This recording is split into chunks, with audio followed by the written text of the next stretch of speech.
آپ مستقبل کا سفر طے نہیں کر سکتے ماضی کو سمجھے بغیر۔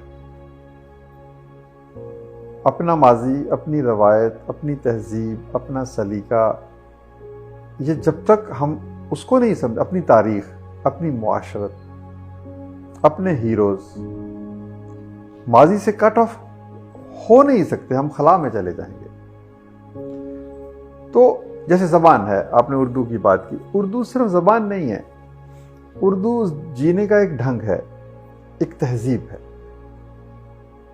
مطلب شاعری صرف کچھ غزل نہیں آپ کو کچھ عشقیہ کہانیاں نہیں سناتی، بلکہ شاعری تو آپ کو گداز دیتی ہے، انسانیت دیتی ہے، آپ کو اثار، آپ کو قربانی، آپ کی امیجینیشن، آپ کے تصورات کو وسعت دیتی ہے۔ آپ کا جو ذہنی افق کہاں سے کہاں پہنچ جاتا ہے۔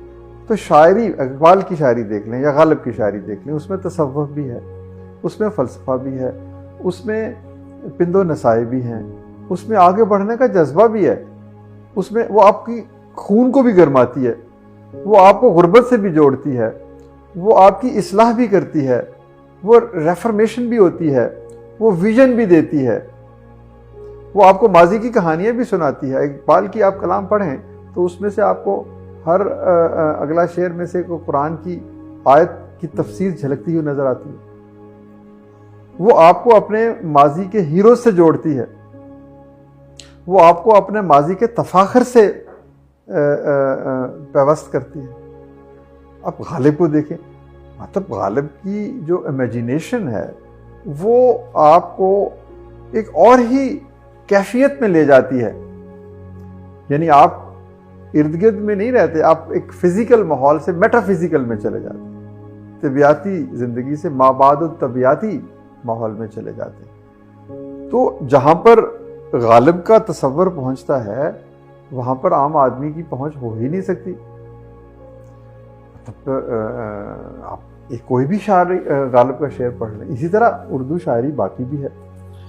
تو غالب سریر خامہ نوائے سروش ہے، آتے ہیں غیب سے یہ مضامی خیال میں۔ یعنی غالب یہ کہتا ہے کہ غالب سریر خامہ نوائے سروش ہے۔ خامہ کہتے ہیں قلم کو، سریر کہتے ہیں آواز کو، نوائے سروش فرشتوں کی آواز، کہ میں جب قلم سے شعر لکھتا ہوں تو اس کی آواز فرشتوں کی آواز کی طرح ہے۔ آتے ہیں غیب سے یہ مضامی خیال میں، یعنی جو میرے خیالات ہیں یہ غیب سے آ رہے ہیں، یہ خدا کی دین ہے۔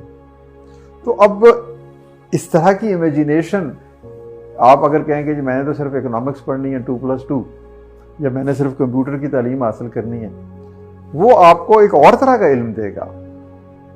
لیکن شاعری آپ کو تاریخ بھی پڑھاتی ہے، سماجی علوم بھی دیتی ہے، آپ کو تربیت بھی کرتی ہے، آپ کو ذہنی گداز بھی دیتی ہے، آپ کو، میں نے جتنی باتیں پہلے کہیں، فکر، سوچ، نئی دنیا کی تعمیر۔ تو یہ جب تک شاعری، تہذیب، زبان اور ماڈرن ٹیکنالوجی کی آمیزش نہیں ہوگی، ہم اپنا معاشرہ نہیں بنا سکتے۔ ہم اپنے روٹ سے کٹ رہے ہیں، جیسے آپ نے کہا کہ جب ہم نے اپنی زبان کو بھلا دیا، زبان کے اندر ہی آپ کی تاریخ ہے نا، زبان کے اندر ہی آپ کی عظمت کا راز ہے، عظمت کی کہانیاں ہیں۔ تو اب ہم نے غالب سے اور اقبال سے اگر کٹ گئے تو ہم کس سے جڑیں گے؟ کیا ہم ورڈزورتھ سے جڑیں گے؟ کیا ہم شیکسپیئر سے جڑیں گے؟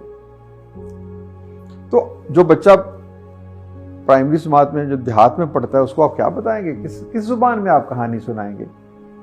یہ نانیاں، دادیاں، پھوپھیاں جو کہانیاں سناتی تھیں بچپن میں آپ کو، مجھے، یا آج بھی سناتی ہیں، یہ ان کی امیجینیشن کو کسی اور منزل پہ لے جانے کی کاوش تھی۔ وہ پریوں کی کہانی، دیو کی کہانی اور نیکی اور بدی کی آمیزش کی کہانی۔ اب آپ یہ کہانی کیا انگریزی میں سنائیں گے؟ تو اسی زبان میں ہونی چاہیے، سندھی میں ہو، پنجابی میں ہو، پشتو میں ہو، بلوچی میں ہو، پھر اردو میں ہو، کیونکہ یہ ساری زبانیں مل کے پھر جو زبان ایک تخلیق ہوتی ہے، جو ہماری قومی زبان ہے وہ اردو ہے۔ تو ان زبانوں کا علم اور پھر اپنے اردو کا علم، یہ ہمیں صحیح پاکستانی بنائے گا۔ انگلش کی اپنی اہمیت ہے، یہ ایک انٹرنیشنل لینگویج ہے، یہ آپ کو دنیا سے جوڑتی ہے، لیکن اردو جو ہے یہ آپ کو اپنی بنیاد سے جوڑتی ہے۔ اب کوئی بھی گھر بنیاد کے بغیر تعمیر نہیں ہو سکتا، اور کوئی بھی گھر ایک بڑی اوپر کی چھت یا منزل کے بغیر تعمیر نہیں ہو سکتا۔ تو یہ دس از امپیریٹو ان دس ورلڈ کہ آپ اپنی بنیاد سے بھی جڑیں اور پھر اوپر بھی جائیں۔